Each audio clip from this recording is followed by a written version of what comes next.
Gulf മേഖലയിലെ സംഘർഷാവസ്ഥ കാരണം പ്രവാസി യാത്രക്കാർക്ക് വിമാന സർവീസുകൾ നിയന്ത്രണങ്ങളും അനിശ്ചിതത്വവും തുടരുന്നു. ദുബായ്, കുവൈറ്റ് തുടങ്ങിയിടങ്ങളിൽ വിമാനങ്ങൾ താൽക്കാലികമായി നിർത്തിവെച്ചതായി റിപ്പോർട്ട്. ഗൾഫ് മേഖലയിലെ സംഘർഷാവസ്ഥ കാരണം പ്രവാസി യാത്രക്കാർക്ക് വളരെയധികം ബുദ്ധിമുട്ടാണ് നേരിടേണ്ടി വരുന്നത്. വിമാന സർവീസുകളിൽ നിയന്ത്രണങ്ങളും അനിശ്ചിതത്വവും ഇപ്പോഴും തുടരുകയാണ്. ദുബായ്, കുവൈറ്റ് തുടങ്ങിയിടങ്ങളിൽ വിമാനങ്ങൾ താൽക്കാലികമായി നിർത്തിവെച്ചതായും ജസീറ എയർവേസ് സർവീസുകൾ പുനരാരംഭിച്ചതായും റിപ്പോർട്ടുകളുമുണ്ട്. സുരക്ഷാ സാഹചര്യങ്ങൾ കണക്കിലെടുത്ത് വിമാനത്താവളങ്ങളിൽ എത്തിയിരിക്കുന്നവർക്ക് ജാഗ്രത പാലിക്കണമെന്നും ചാർട്ടേഡ് വിമാനങ്ങൾ ഉൾപ്പെടെയുള്ളവ പ്രവാസി സംഘടനകൾ ഒരുക്കുന്നതായും വിവരങ്ങൾ സൂചിപ്പിക്കുന്നുണ്ട്.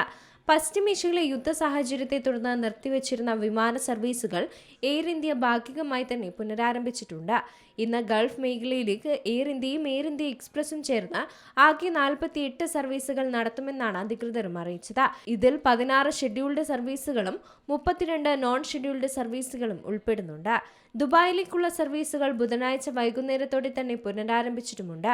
ദുബായ് സിവിൽ ഏവിയേഷൻ അതോറിറ്റിയുടെ നിർദ്ദേശാനുസരണം വൈകുന്നേരം 4 മണി മുതൽ തന്നെ സർവീസുകൾ സാധാരണ നിലയിലായതായും ഇൻഡിഗോയും അറിയിച്ചിരുന്നു.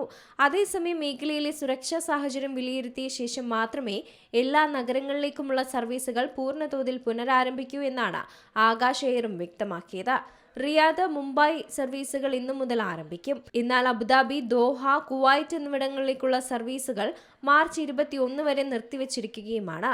ഫെബ്രുവരി 28-ന് പശ്ചിമേഷ്യയിൽ സംഘർഷം ആരംഭിച്ചതിനു ശേഷം ഇതുവരെ ഏകദേശം 2.6 ലക്ഷം ഇന്ത്യക്കാരാണ് ഗൾഫ് രാജ്യങ്ങളിൽ നിന്ന് നാട്ടിലേക്ക് മടങ്ങിയത്.